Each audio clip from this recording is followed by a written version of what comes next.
It is now my great pleasure to introduce Julia Angwin. She's an American investigative journalist, entrepreneur, and an author of best-selling books. And she's particularly interested in the impact that technology has on society, often pointing out the risk of big tech, of establishing dangerous structures. Julia has received many accolades. Among others, there's the Pulitzer Prize for explanatory reporting as part of the Wall Street Journal stuff. And she's now presenting um, her latest insights on, um, and I would like to give the stage to Julia. Hello, everybody. I hope you can hear me. Please, somebody let me know if you cannot. I wish I could be there in person. I'm really thrilled, though, to be talking to you all about my favorite topic, which is surveillance and how we can live in a world of relentless surveillance. And particularly right at this moment, um, as we are seeing a rising tide of authoritarianism around the world. I want to talk a little bit about what that means for our relationship with surveillance and how we can try to counter it. So I'm going to start some slides now.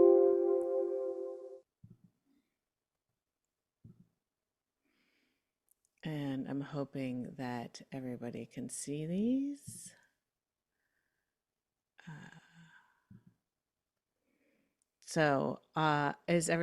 I'm assuming Yeah, that everybody looks can. great. You Okay, can all see. great. Thank you. Okay, so my talk is called Threat Modeling for Techno-Authoritarianism. So um, I'm assuming this crowd knows what I'm referring to when I talk about threat modeling, but I will also explain. So um, let me see if I can make the next slide. There we go. So, I started thinking about threat modeling actually about 10 years ago when I wrote this book called Dragnet Nation. And at the time, I had been writing about surveillance and technology and how we were being tracked everywhere. And honestly, people thought I was a little crazy.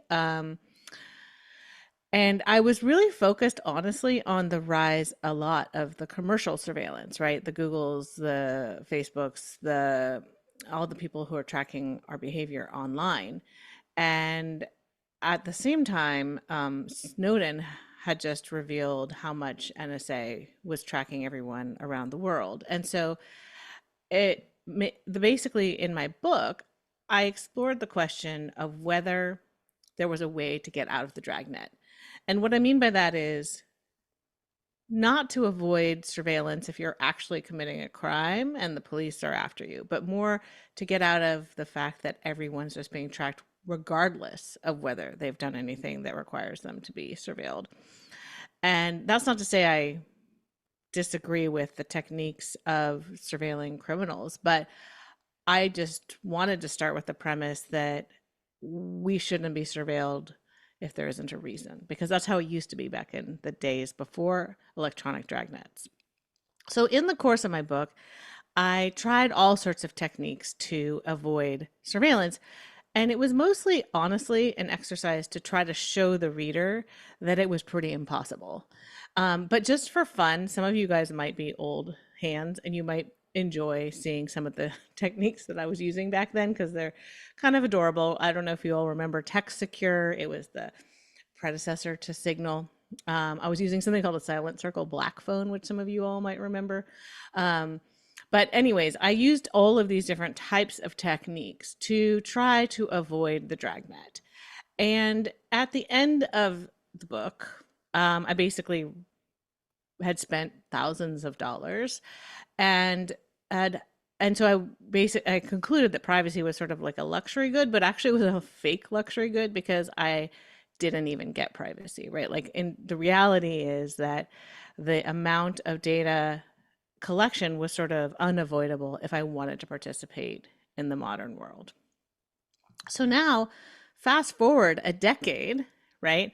And a lot of what I was thinking about is worse, right?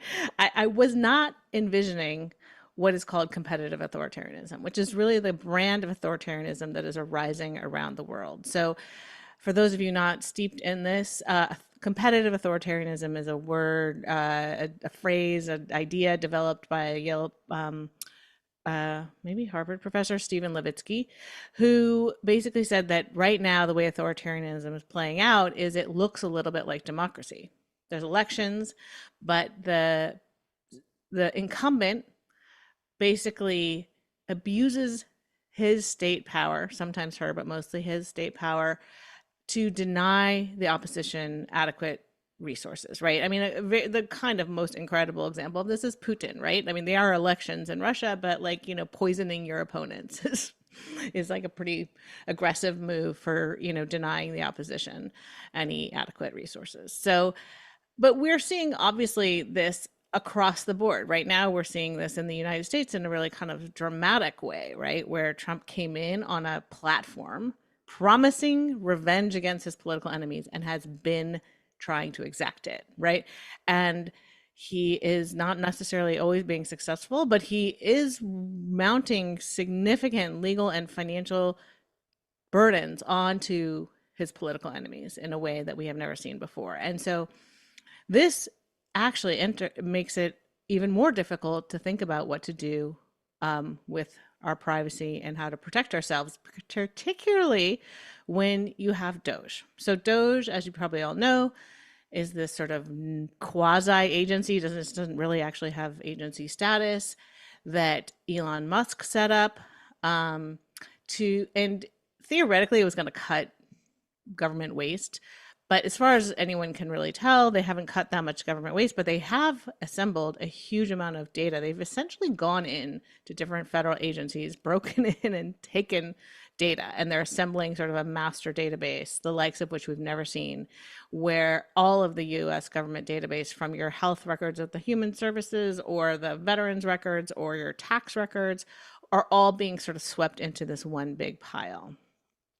And so I want to talk about what is the difference of a world where we're facing that kind of government surveillance versus the world I wrote about 10 years ago, where I was worried about all this new data that was being collected by the tech companies. And I was worried about the government getting that data. And to be clear, one of the things Snowden revealed was that the government was aggressively seeking that data from the tech companies.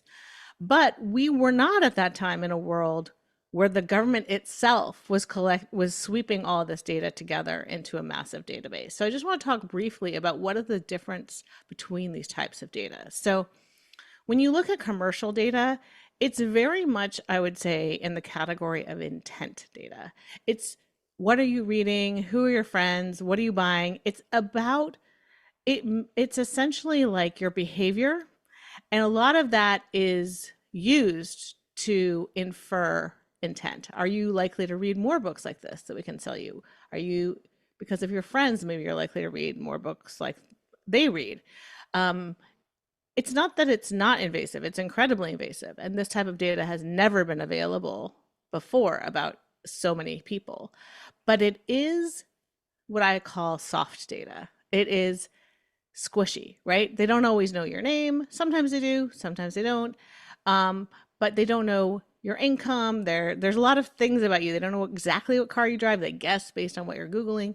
That is different than government data, right? The government has like real hard data on you. They have your income. They know what you spend. They know a lot about your health, mental health, medical. They know, I mean, the Treasury Department knows every single government payment that's going across the world, which Doge has sought access to. Defense Department has incredibly secure, sensitive data about security clearances. So there is a lot of information the government has. It's much more hard data, right? So it's like your bank account number, not just your spending habits. It's the amount of money in your bank account as opposed to just generally how you prefer this thing over another thing, right? It's your actual debt, it's your drug use, it's your gambling. These things are hard data. And what that means is it makes you more vulnerable, right? I mean, essentially, you're vulnerable to prosecution. You're vulnerable to like loss of your job or benefits. Unfortunately, these days we're seeing a lot of what they call deportation, but is actually rendition, because deportation involves due process and returning to your home country. You can lose rights to your children. Like, these are really significant consequences. Now, there are significant consequences too to the soft data. You can be branded a terrorist because you hang out with people online who look like that, or you can be price discriminated against. Sensitive information about yourself can be exposed. There are harms. They are more predictive harms. And so I think that it's worth just noting that we're in a world that is much more rife for really severe harms. This government data is essentially a honeypot for blackmail, fraud, sabotage, harassment, really significant national security risks.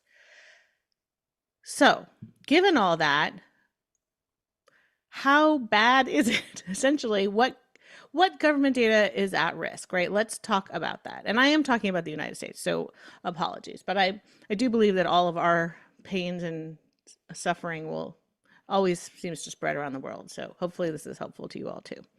One thing about the US, though, that is really worth talking about is we have a different approach to data than Europe. In the privacy debates of time, there's always this debate about whether to regulate collection or use of data. And the European approach has generally been more collection limitations, some use limitations for sure, but definitely more on the collection side. And the US, such as we have privacy regulations and data regulations, which by the way, we don't have that much, they're much more along the lines of use. So, we don't have a comprehensive privacy law. We don't have a data protection authority. We only have some use restrictions basically in certain sectors. Whereas in Europe, there's just much more comprehensive data protection laws and authorities, and baseline levels of, privacy that you can count on.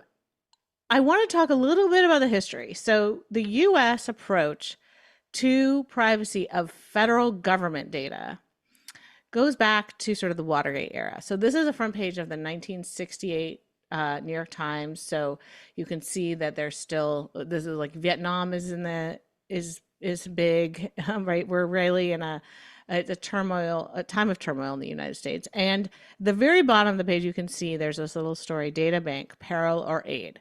This is essentially the Johnson administration here. So I don't know if you can really read it, but the Johnson administration was proposing a national data bank that would put all of the federal government data together into one big pile.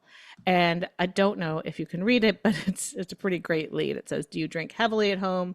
Have you been married more than twice? Are your sexual preferences exotic?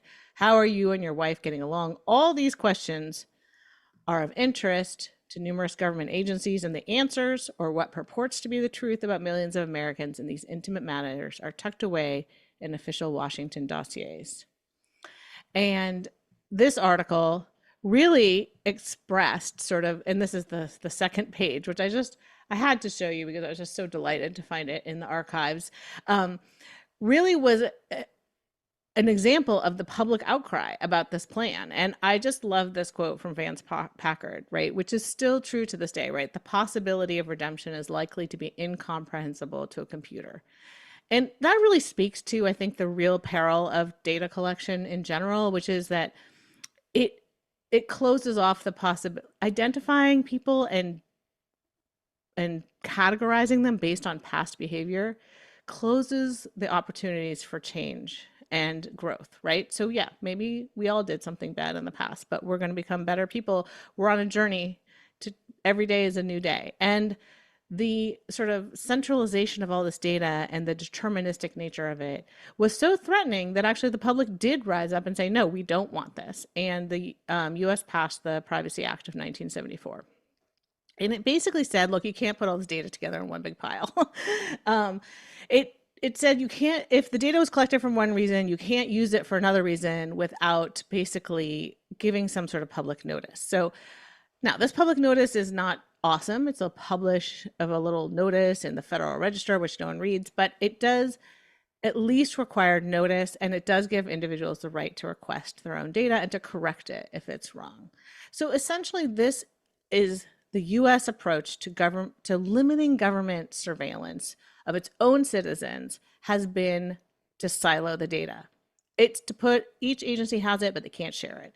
And that is constantly challenged, right? So I'm sure you may all remember in 2002 when the Defense Department said, oh, we're going to put it all together and analyze it in the Total Information Awareness Project.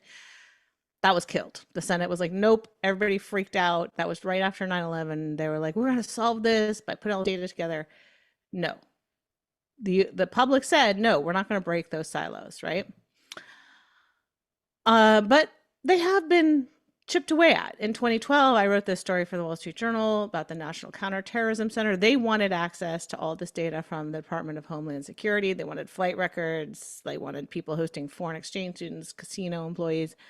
And the Department of Homeland Security actually fought against the program, but the Counterterrorism Center won the right to get that data. And they did one of these Federal Register notices like, we're going to use it, blah, blah, blah, you know, if you want to object. And people did object, but they still did it anyways. So the silos aren't perfect, right? They can be broken, but it did require, like this story, it did require a fight inside the White House Situation Room between two agencies, right? And so at least it was hard. It was like hard to do. Now we're in an era where it's just lawless, right? So basically DOJ came in and the staff went to each and every agency and sought root access to their systems, right? Social Security records, Treasury payment systems, tax returns. I mean, everything there. They didn't even do the fig leaf of the Federal Register notices. They didn't have any fights in the White House Situation Room. They just went and did it. And it is probably illegal, right? There are more than 30 lawsuits filed alleging violations of the Federal Privacy Act, but they're doing it and the courts are slow, right? So right now what we have is a lot of stories about how they're building a master database and they're going to put all this data together and use it to track down immigrants, which, you know, is the classic way these things start. We're going to track down bad people. I mean, I don't know why we've decided immigrant stands for bad people. It used to be terrorists, but the bar is lower, I guess, now. Anyways, the point is that you know that these databases will be used against everyone eventually. They always start off as we're just focused on this one threat.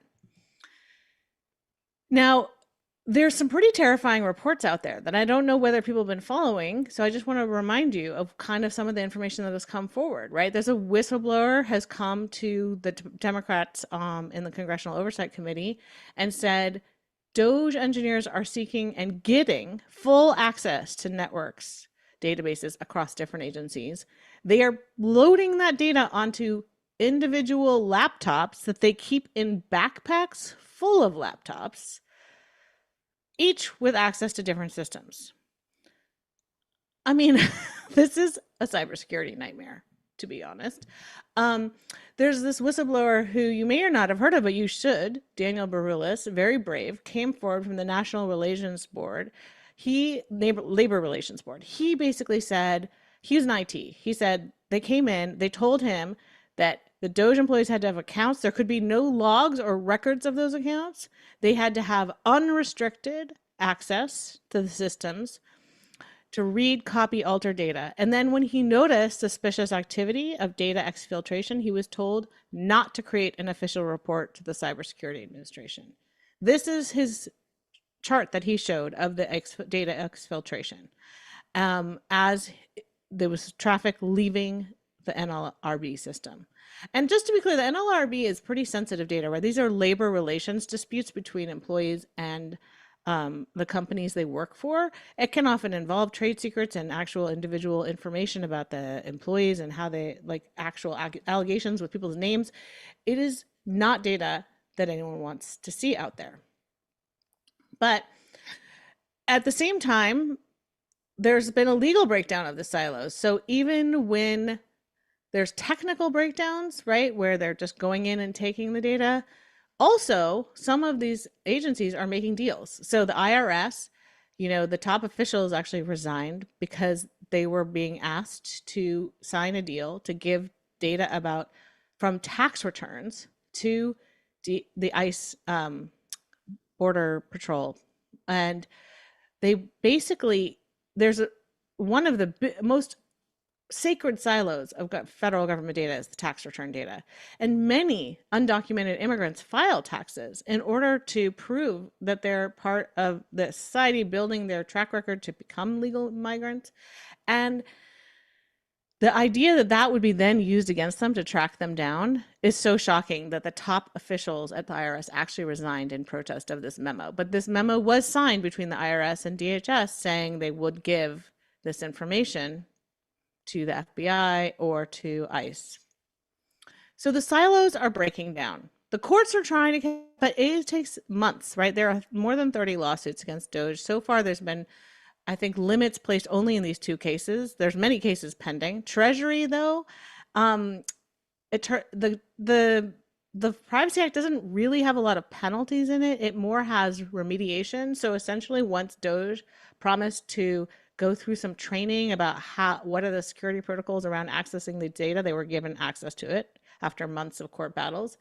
Right now, there's a temporary restraining order on access to the Social Security data, but we don't know yet whether that will end the same way as Treasury.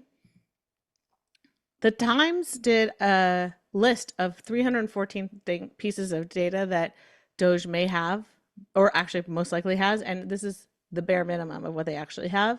And I just put up an example of the list here because it's just insane, right? Your farm profits, your bank information, your birth certificate, your email address, your taxpayer ID number, your marriage certificate, your password to the US government websites. It's an insane amount of information. So what do we need to make this better? Well, at the very least, we need some better laws, right? The US needs to catch up and have a comprehensive federal privacy law. Right now, there's at least an effort in the Senate to modernize the Federal Privacy Act of 1974 to envision the type of threat that it's facing right now. That's the bare minimum. And by the way, that bill's going nowhere. And then we also need better law enforcement. Right now, we don't have a data privacy authority that polices this type of thing. The Federal Trade Commission, which essentially is that in the US, Trump fired the two Democratic commissioners who are suing, saying that their firing was illegal. But that agency is not even staffed, right? So it's not even enforcing.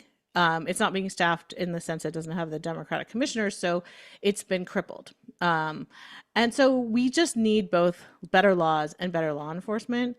But I think that we need to also step back and say that we need something more, which is we need to fight authoritarianism. And that requires a lot more. That requires solidarity. That requires non-cooperation. And what do I mean by that? The way you combat authoritarianism is by standing together. You know, the people who have protested against Tesla have brought its stock down by 30% in the past 6 months. That's impressive work. And that is actually really brings significant consequences to the actors. And non-cooperation is don't comply with these requests, like Trump's request to all these law firms to give him free work and to comply with his extreme requests about them not taking political positions against him. That is, you know, the law firms that have fought it have been successful in court. Perkins Coie has led that charge. And that type of non-cooperation with a wannabe authoritarianism is what prevents them from gaining full control. I wrote a piece about this recently, How to Be a Dissident, A Guide to Courage in Trump's Age of Fear. I'm working on turning that into a book, so this is just a little self-promotion for that book that will be coming out hopefully next year. But I think it's really important. Like, the reality is, in my book, Dragnet Nation, I tried to take all these individual actions to protect my privacy. And even in that time, which was not an authoritarian time, it wasn't enough. Collective action is the only thing that saves us. And we need that even more in an era of authoritarianism. So I just have to say the price of liberty is eternal vigilance. We cannot let these governments do what they want. we're the citizens, they work for us. And so I want to just leave you with that and open it up to any questions.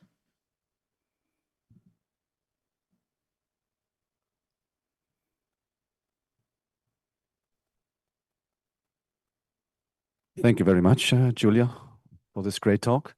So, please, questions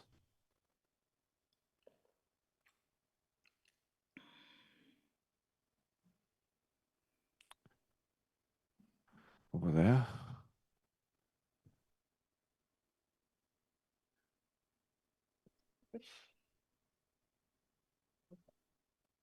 Oh, okay. Thank you. Hey, thank you for the great talk. So I'm a bit like the conclusion that we have to get together and to protect our privacy is not something I really like as a conclusion, since this is technology that allows us to have better lives. Do you think that technology can also play a role into helping us to have more privacy in the same time? I mean, maybe the systems that we have in production and the government uses are just not like they don't protect our privacy enough. Do you see any solution in that direction also? I think you're asking whether there's like a technological solution to this as opposed to a sociological. Um, and I do think obviously technology can play a role. I mean, one of the most important technologies right now in the world is Signal. I think the encrypted messaging program that is the the way that we can make sure that the government's not listening to us and not collecting information about who we talk to. And it's probably the best encrypted program we have. And so I think that plays a huge role. And I think technology in general, like encryption and security, is a huge piece of protecting our data. But if you talk to any security professional, they'll tell you that the vulnerabilities are always human, right? You can put as much technology as you want, but in the end, there's some human who falls for a phishing scam or something. And so there's always going to be the human element. And I guess when I'm talking about the US specifically, I mean, this may or may not be as true in Europe, where you have, I think, a more trusting relationship with your government and probably for better, for good reasons. But in a situation where we don't trust our government, and the only way to really force them not to abuse the data they already have, right? The cat's out of the bag. We can't technologically protect it now that it's in the hands of Doge. So we have to protect it other ways. And the only way to do that, honestly, is to, as citizens, rise up together and demand better behavior. Hello, Julia. Thank you for the depressing talk I'm for the sorry. future. No, it's great. I'm sure most people in the room already shared a lot of the views for the future. But um, from my understanding of your talk and what I see in the news as well, obviously, a lot of the erosion to privacy and personal rights to privacy, especially in the US, have so far been thinly veiled under national security, generally nationalist talking points and stuff like that, which can be effective at hiding the true purpose of taking away privacy. But when do you, if probably yes, but when do you see this process going beyond that excuse and starting to, for example, prosecute companies or people that provide privacy services, such as you said, Signal, or arguably like the people that handle things like VPNs, the Tor network, all that stuff. When do you see that step being taken where the excuse and the mask is off and they're just like, yeah, no, we want to see everything I and mean, prosecute those?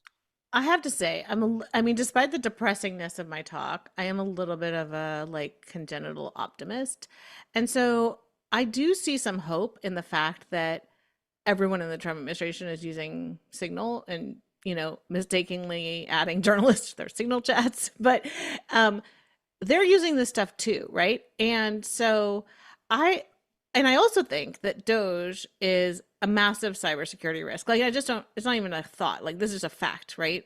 the way that this data is being exfiltrated is absolutely a national security risk. And so I see this rare moment where maybe our national security concerns could actually finally not be in tension with privacy concerns. And we could unite these two strands and say, look, for national security reasons, we have to protect our data, right?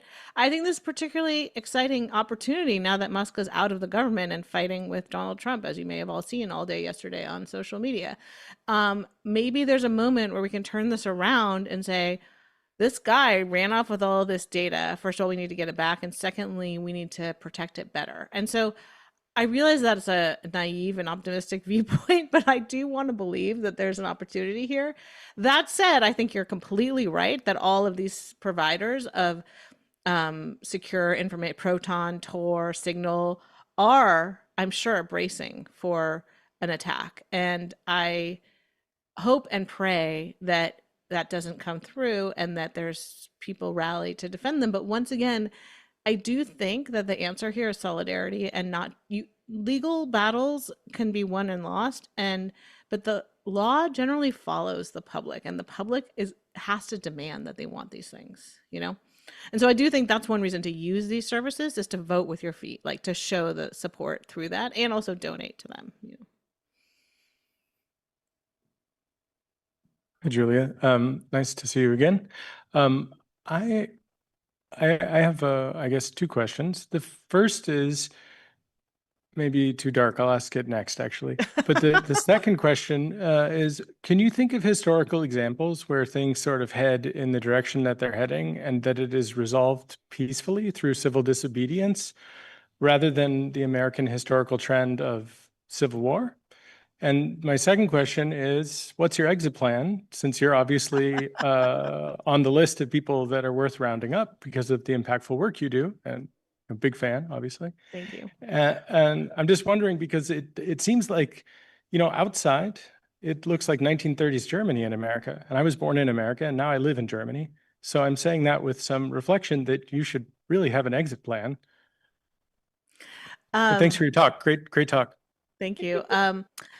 Well, I'm a real believer in nonviolent resistance. I think the data is very clear that it is more effective. If any of you are not familiar with it, Erica Chenoweth's work at Harvard, she has been cataloging every action against a totalitarian regime for 100 years. And nonviolent resistance is twice as effective as violent resistance.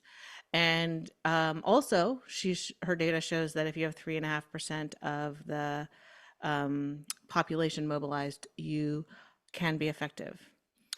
In fact, very few regimes have withstood that amount of people mobilizing. And so that is an achievable number. I think that, and so I believe in that. That's why I'm writing a book on how to be a dissident, and it's going to be about a nonviolent approach. And I really want to promote that because I think that's our only way out. Her data also shows that when you have what America is in called democratic backsliding, that it takes about 10 years to get out of it. Now, you know, my question is, when did we really start democratic backsliding? I feel like we could date it at least back 10 years, maybe longer. So maybe we're near the end. Maybe we can turn it around. But I do think that there's that we just have to be in it for a long fight. And I guess that's what I want to do. And I don't really have an exit plan. I really want to I'm just going to go down fighting over here. You know, that's my plan.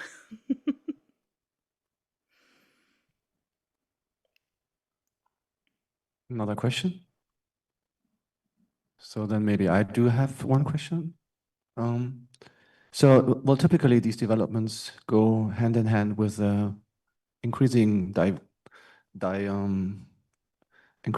divisiveness in the society, kind of counteracting your point of solidarity. And very often, like there was like historically, governments have maybe paid spies or blackmailed them to spy on their neighbors.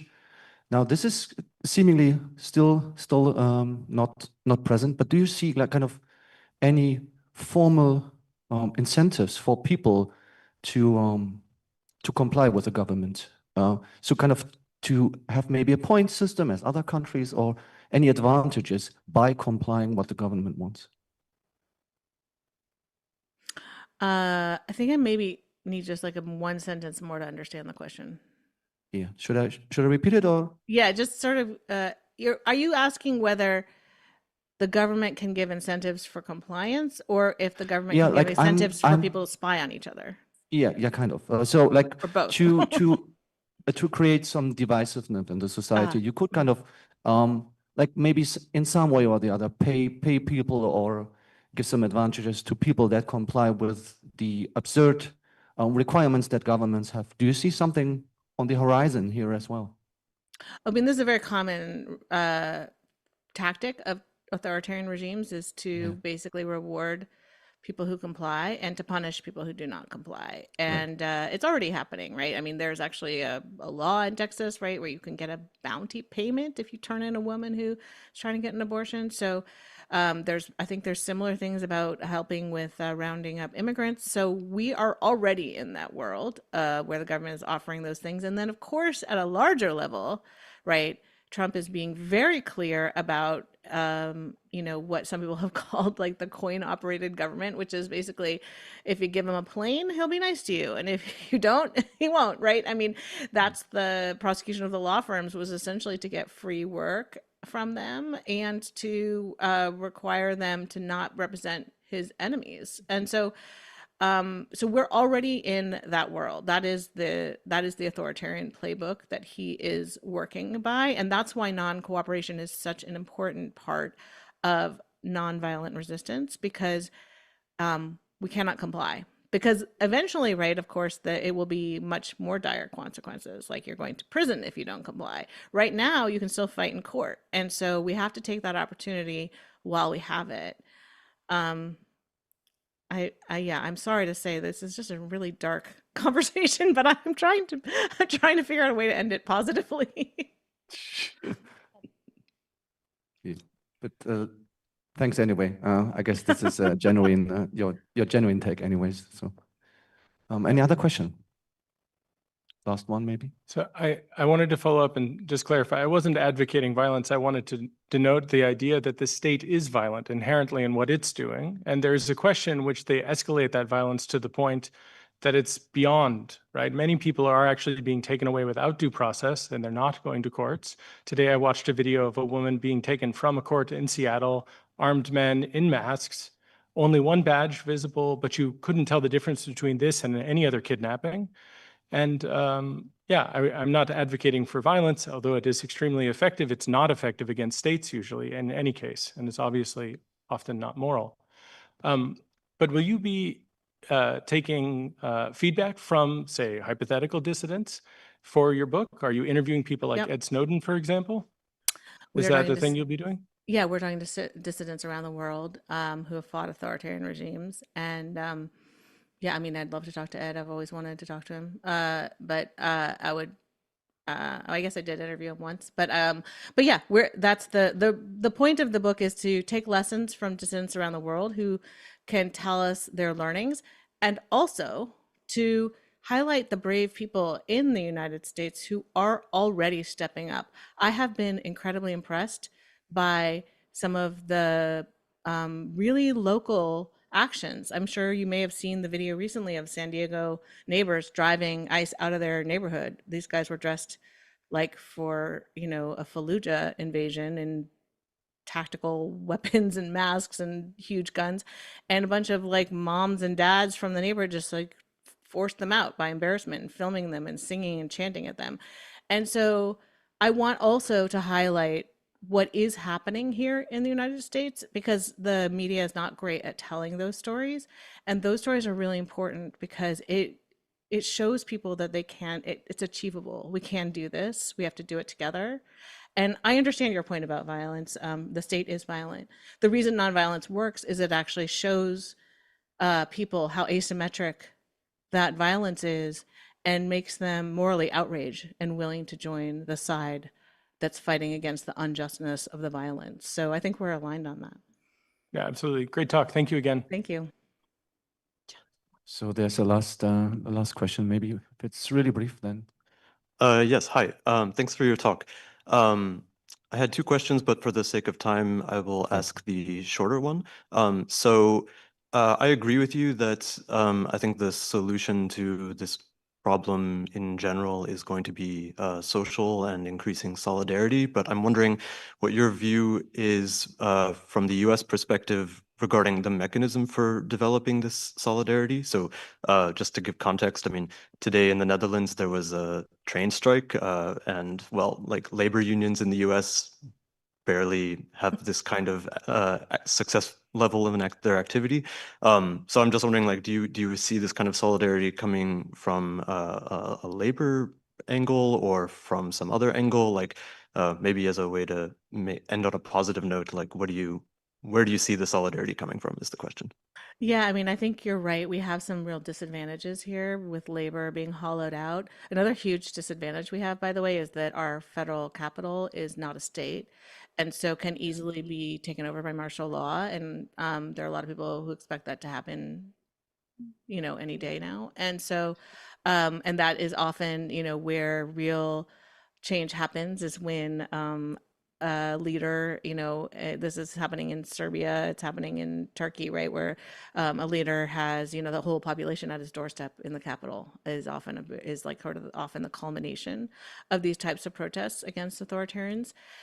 But you are right to say that economic boycotts, withdrawal of workforce, is one of the most effective ways to counter an authoritarian. So basically, economic strikes like Poland's Solidarity, where they were turning on and off general strikes at the drop of a hat to make demands, and then when they weren't met they would turn it off, and then if it weren't met they would turn it back on, and that's considered like the gold standard. I think also the boycotts in South Africa against apartheid, a lot of people think about the West's boycott of investment in South Africa as the factor that did it, but actually there were a lot of boycotts within South Africa where the Black population stopped buying at any white stores, and those types of economic behaviors often are very effective. And street protest is actually not always the most effective. It's like a frosting on the cake for a lot of these types of movements, but what it does is creates a belief structure for other people to understand, a permission structure that there are others with them and that they can also participate. And so I think what's happening right now is a lot of in the US, a lot of this is happening very locally, right? Like basically communities are just getting super mad about people getting kidnapped off the streets in their communities, and they're stepping up. And the Tesla boycotts were actually incredibly effective as an economic boycott. And so I think the US, in our usual way, is going to do things a little differently because we don't have some of these structures like unions that necessarily shepherd this work. But I have been heartened by the fact that people are getting together and doing this. And this is why I'm writing a book about it, because I want to invite people to do more of it. Thank you very much for this great talk again, Julia. Let's thank the speaker again, please.